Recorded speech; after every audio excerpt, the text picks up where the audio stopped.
देवा बकासूर, मुळशीचा वाघ, किल्लार जातीचा अभिमान, बैलगाडा शर्यतीच्या इतिहासात सोन्याने कोरलेलं नाव.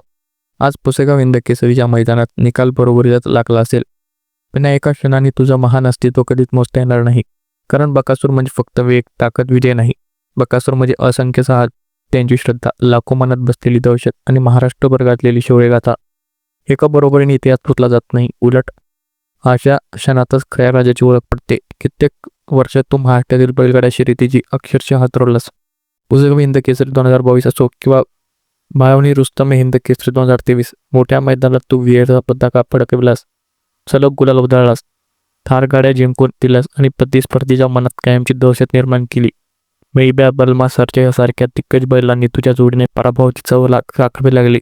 अनेक मैदानात तुझ्या वेगाने दणाली आणि हजारो रसिकांनी उभं राहून तुझ्या नावाचा जयघोष केला. आज मैदानात काही समालोचकांनी अपशब्द वापरले. त्यांच्या शब्दातून जळजळ स्पष्ट दिसत होती, पण खरी किंमत शब्दांना नाही तर इतिहासाला असते आणि तो इतिहास तुझ्या बाजूने ठामपणे उभा आहे.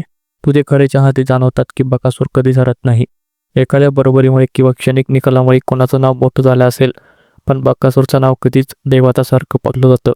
जिंकलास तरी तुझ्यासोबत, हरलास तरी तुझ्यासोबत. हे प्रेम निकालावर नाही तर नाद्यावर उभं आहे. पुढचं मैदान हे फक्त वेळेचा प्रश्न आहे. तोच व्यक्तीच ताकद आणि वाघासारखी झेप घेऊन तू पुन्हा करारा कमबॅक करशील, संपूर्ण महाराष्ट्राला उत्तर देशील. देवा तुला निरोगी ठेव, तुझ्या मालकाला आणि ड्रायव्हरला अधिक ताकद दे. कारण बकासूर म्हणजे फक्त एक बैल नाही, तो बैलगाडा शर्यतीचा देवता आहे. महाराष्ट्राचा लाडका कोहिनूर राजा होतास आहेस आणि कायम राहशील. वर्षभर तुझ्या नावाने मैदान वाजतील, चाहते तुझ्यासाठी उत्साहाने हजर राहतील आणि लवकरच गुलाल उधळून तुझ्या विजयाचा जल्लोष साजरा केला जाईल. आम्ही शेवटच्या श्वासापर्यंत तुझ्यासोबत आहोत.